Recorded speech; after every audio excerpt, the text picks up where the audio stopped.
مستيات بيتنا مستيات بيتنا نحكينا مثل إرتران من صغراء استفعل صحفات تنقص مسلتاتن قال محتساتن حيزا بذكر اسكبر اب ان ترادوت تقرب مدبيا كفوت لساني من يزعصوني عيسجدن اني ابطاوت ملاخي قطاوخ يقنا مسلي فتحي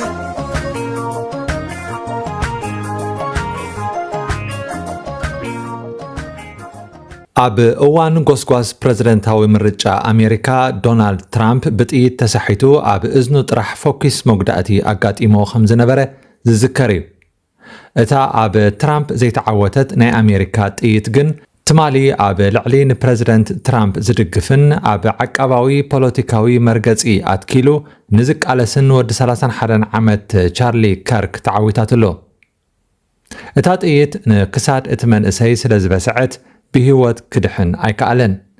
ቻርሊ ከርክ ኣብ ቅርዓት ዩኒቨርሲቲ ዩታ ቫሊ እዩ ተቐቲሉ። ንሱ ኣብቲ ዩኒቨርሲቲ ኣብ ዝካየድ ዝነበረ ፖለቲካዊ ክትዕ ክዛረብ እንከሎ ካብ ቀረባ ርሕቀት ብዝተተኮሰ ጥይት ኣብ ክሳዱ ተሃሪሙ ከም ዝሞተ ተረጋጊጹሎ። ቅትለት ናይዚ መንእሰይ ኣብ ኣባላት ሰልፊ ሪፐብሊካንን ዓቀባውያን ኣሜሪካውያንን ዓብዪ ቁጥዕ ኣላዓዒሉሎ።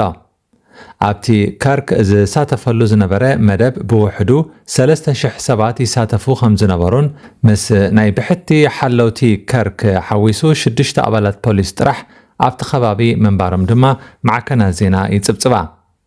ኣብቲ ቦታ ካልእ ብጥይት ዝተሃርመ ሰብ ኣይነበረን። ክሳብ ሕጂ ዝወፁ ምስልታት ክትኮስ እንከሎ ተማሃሮ ንነብሶም ከድሕኑ ክጎዩ ይረኣዩ። ከርክ ሓደ ተርኒንግ ፖይንት USA ወይ ከዓ ነጥበ መቐይሮ ኣሜሪካ ዝብል ናይ መንእሰያት ምንቅስቓስ ኣብ ዩኒቨርሲታት ኣሜሪካ ዝመስረተ ሰብ ነይሩ። ኣብ እዋን ፕሬዝደንታዊ ምርጫ ኣሜሪካ ዶናልድ ትራምፕ ንኽዕወት መንእሰያት ድምፆም ንትራምፕ ክህቡውን ጎስጊሱ። ትራምፕ ንሞት ከርክ ምስ ሰምዐ ኣብ ማሕበራዊ መራኸቢታት ቀሪቡ ናይ ቪድዮ መልእኽቲ ኣመሓላሊፉ። ንዓመታት እቶም ኣኽረርቲ ጸጋማውያን ንከርክ ምስ ናዝን ኣብ ዓለምና ምስ ዘለዉ ኣዝዮም ዝኸፍኡ ገበነኛታትን የመሳስልዎ ነይሮም። ናይዚ ጠንቂ ከዓ ነዚ ዝረኣናዮ ሽበራዊ መጥቃዕቲ ወሊዱ ኢሉ። ኣብ ኮንግረስ ኣሜሪካ ፖለቲከኛታት ብምኽንያት ቅትለት ከርክ ናይ ሕልና ጸሎት ኣብ ዘብጽሕሉ ሓንቲ ኣባል ሪፐብሊካን ንኣባላት ሰልፊ ዴሞክራት እዚ ናትኩም ጥፍኣት እዩ እናበለት ክትከስስ ተሰሚዓ። ሓደ ካልእ ኣባል ኮንግረስ ኣሜሪካ ንሓድሕድና ኢድ ክንዋጣወጥ ኣድላይ ኣይኮነን ክንገብሮ ዘለና ናይ ፖለቲካን ናይ መሳርሒ ብረትን ዓመፅ ዶ ምባል እዩ ክብል ንጋዜጠኛታት ሓቢሩ። ንኣብርሃም ሊንከንን ጆን ኤፍ ኬነድን ሓዊስካ 4 መራሕቲ ኣሜሪካ ብኢድ ሰብ ከም ዝተቐትሉ ታሪክ ይነግረና። ብዘይካዚ ካልኦት ኣብ ፖለቲካ ዝነጥፉ ኣሜሪካውያን እውን ግዳይ ቅትለት ኮይኖም እዮም። እዚ ሕጂ ተቐቲሉ ዘሎ መንእሰይ ኣብ ኤክስ ኣስታት 7 ሚልዮን ሰዓብቲ ዝነበርዎ ኮይኑ ብፖድካስትን መጽሓፍትን ምስ ህዝቢ ይራኸብ ነይሩ። ብዘይካዚ ኣብ ከም በዓል ፎክስ ኒውስ ብምቕራብ ኣብ ዝተፈላለዩ ዛዕባታት ሓሳቡ ይህብ ነይሩ። ንሱ ዑደት ኣብ ዘካይደሉ ኣብ ቅርዓት ሓደ ዩኒቨርሲቲ ንኣስታት 3000 መንእሰያት ኣብ ዝኣከበሉ ካብ 180 ክሳብ 200 ሜትሮ ርሕቀት ብዝተተኮሰት ሓንቲ ንጽል ጥይት ኣብ ክሳዱ ተሃሪሙ እዩ ወዲቑ። FBI ምስ ናይቲ ከባቢ ሰበስልጣን ብምትሕብባር ገበን ቅትለት ንዝፈጸመ ሰብ ንምሓዝ ሃድን የካይዱ ኣለዉ። እቲ ቅትለት ልክዕ ከምቲ ንትራምፕ እውን ዝተፈተነሉ ዓይነት እዩ ነይሩ። ትራምፕ ናይ ምረፁን ጎስጓስ ንምክያድ ኣብ ሓደ ቃልዕ ቦታ ኮይኑ መደረ ኣብ ዘስማዓሉ ዝነበረ እዋን እዩ ካብ ርሕቀት ብዝተተኮሰት ጥይት እዝኑ ተሃሪሙ። ደገፍቲ ትራምፕ ነዚ ፈተነ ቅትለት ብምኹናን እቲ ተግባር በቶም ትራምፕ ኣብ ስልጣን ክመጽእ ዘይደልዩ ናይ ጸጋም ፖለቲከኛታት ዝተፈጸመ ኢሎም ይኣምኑ። ሰልፊ ሪፐብሊካን ግን ነዚ ይነጽግዎ።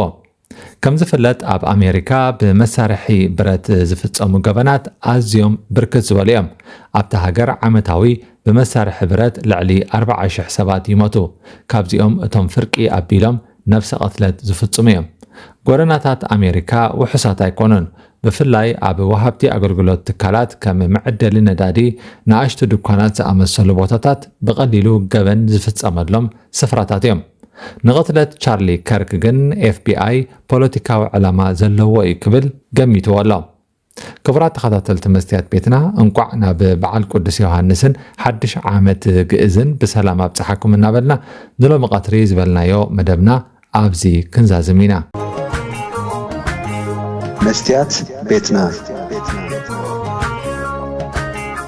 መስትያት ቤትና ንሓቀኛ ምስሊ ኤርትራ ንምንጽብራቕ ዝተፈላለየ ጽሑፋት ተንቀሳቐሲ ምስልታትን ቃለ መሕትታትን ሒዛ ብዘካርያስ ክብረኣብ እናተዳለወት እትቐርብ መደብ እያ كفوت لساني من يزعصوني هاي سجدن علي عبطاقوت ملاخي قطاوخي قنا مسلي فتحي